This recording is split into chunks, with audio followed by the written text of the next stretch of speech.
السلام عليكم. كتير منكم سألني على الكراسي دي ازاي بنعملها. كلها طريقة واحدة. هنبتدي مع بعض نقول لكم نعملها ازاي. اول حاجة طبعا زي ما تعودنا نحط البرصل على البرصل. تمام. هناخد انا هقيس دوران الكرسي. دوران الكرسي حسب الكرسي اللي قدامك. تمام. انا دوران الكرسي اللي قدامي ده 2 متر ونص. تمام. انا هقيس معاكم 2 متر ونص وهقصهم وهنشوف هنعمل فيهم ايه.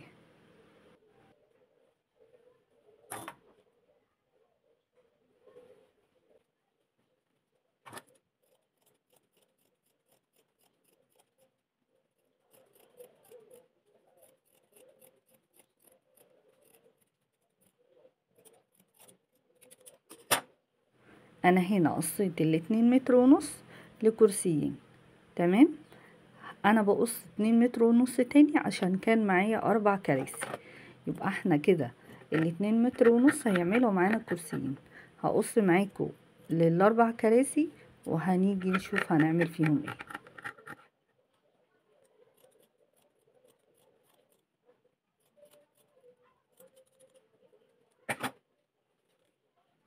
انا كده هاخد شريحة واحدة. تمام. الشريحة الواحدة تعمل كرسيين كده. تمام.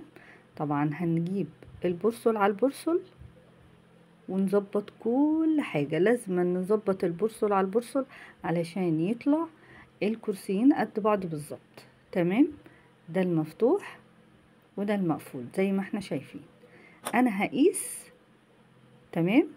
هقيس هنا كان طول الكرسي عندي 70 سنتي. انا قست 70 سنتي وعند الحتة المقفولة سبتها وهبتدي اقص.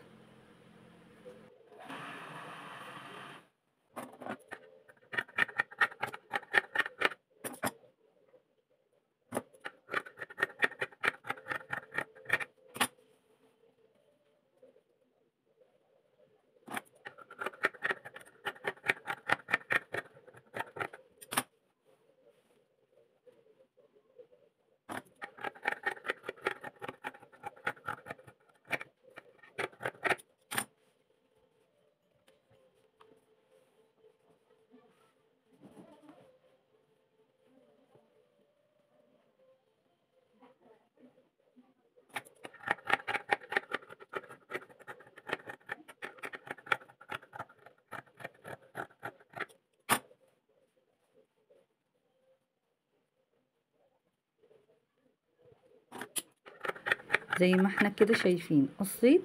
ماشي. دول هيبقوا معانا كده 2 كرسي.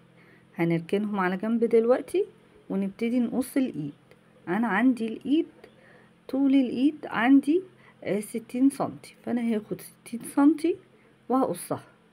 طبعا ال60 سنتي دي تبقى الكرسي واحد مش كرسيين.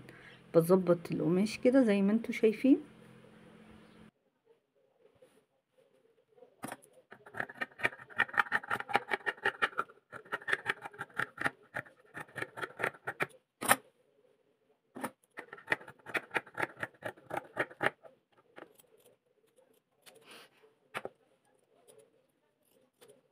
انا هنا معايا ال60 سنتي.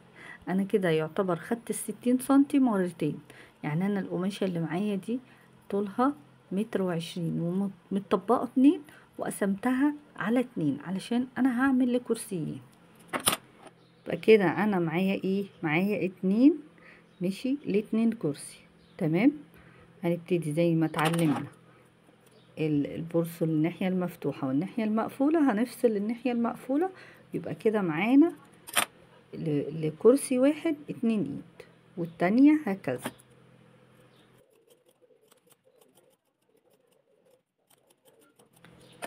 كده انا خلصت. انا طبعا هظبط علشان هقفلها على المكنة. بصوا انا هنا سبت مقاس صغير خالص. تمام. علشان تظبط معايا. انا طبعا هعملها كورنيش. نبتدي نقفلها على المكنة. تمام.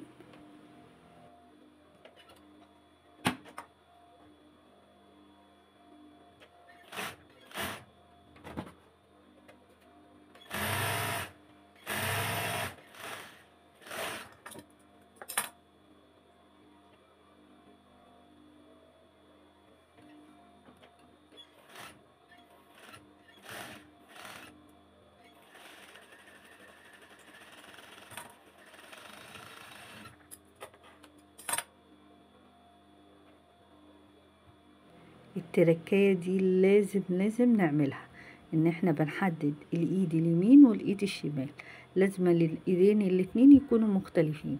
هو انا عاملاه بكورنيش، بس لازم اعمل الحركة دي علشان انا سايبة فرق مقاس صغير، تمام، بيظبط معايا التقفيلة.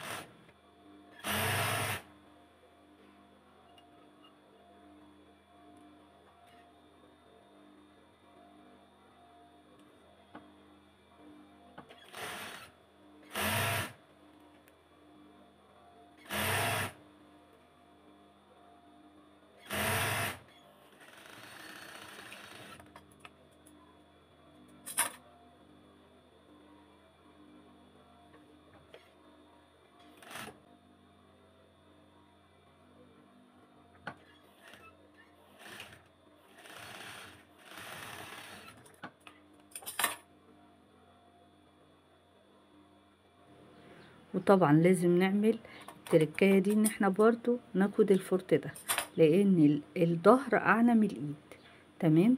الظهر اعلى من الايد، يعني في ظهر امامي وفي ظهر خلفي، يعني الايد متقسمة للظهر الامامي والظهر الخلفي، فلازم نعمل الفرط عشان يبقوا الاتنين مقاس بعض، ما يبقوش مشدودين.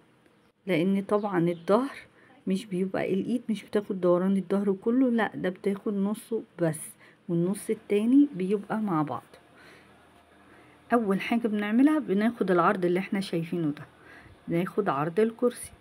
العرض ده بنبتدي نحدده، تمام، ونساوي مع بعض كده علشان الاتنين يكونوا مقاس بعض.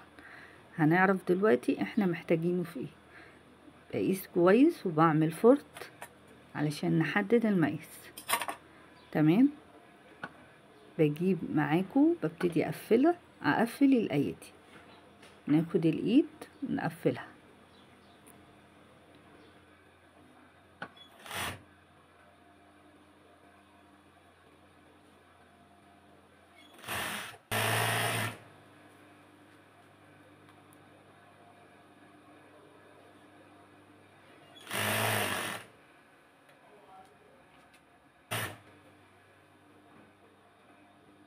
الفرط اللي انا خدته اللي هو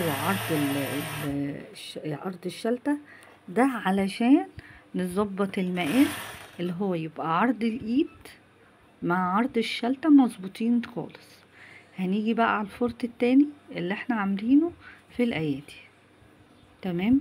برضو الفرط التاني علشان نعرف نظبط الظهر الامامي زي الظهر الخلفي، تمام، ويبقى مقاس بقية الظهر زي بعض بالظبط. المقاسات بتفرق جدا جدا في الكرسي ده، نوعية الكراسي دي لازما بتفرق معانا المقاسات. انا هنا خلصت، انا كده يعني وصلت لحد الفرط وطلعت خالص من المكنة، وهنبتدي بقى نعمل كده. احنا ظبطنا الظهر الامامي، هنظبط الظهر الخلفي، تمام.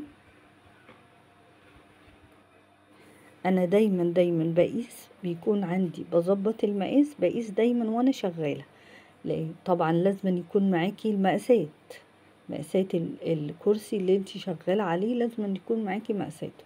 الناس اللي مش عارفة تاخد المقاسات ازاي، ادخلوا في فيديوهات للمقاسات اتفرجوا عليها. طبعا انا بظبط معاكو ده الظهر اللي هو الخلفي، تمام. بناخد معاه اللي هو بقية الايد. احنا عملنا فرط، خدنا الجزء الاولاني من الفرط للظهر الامامي، وده الجزء التاني من الفرط للظهر الخلفي، تمام. والباقي زي ما احنا شايفين كده بنبتدي. انا هعمله دوران لان انا عندي انا عملته دوران لان عندي الكرسي فيه دوران زي ما انتوا شايفين. انا كده خلصت. بصوا الشكل ازاي. دي الايد عندي اهي، تمام. وهبتدي هوريكم الظهر ازاي. الظهر زي ما انتوا شايفين اهو،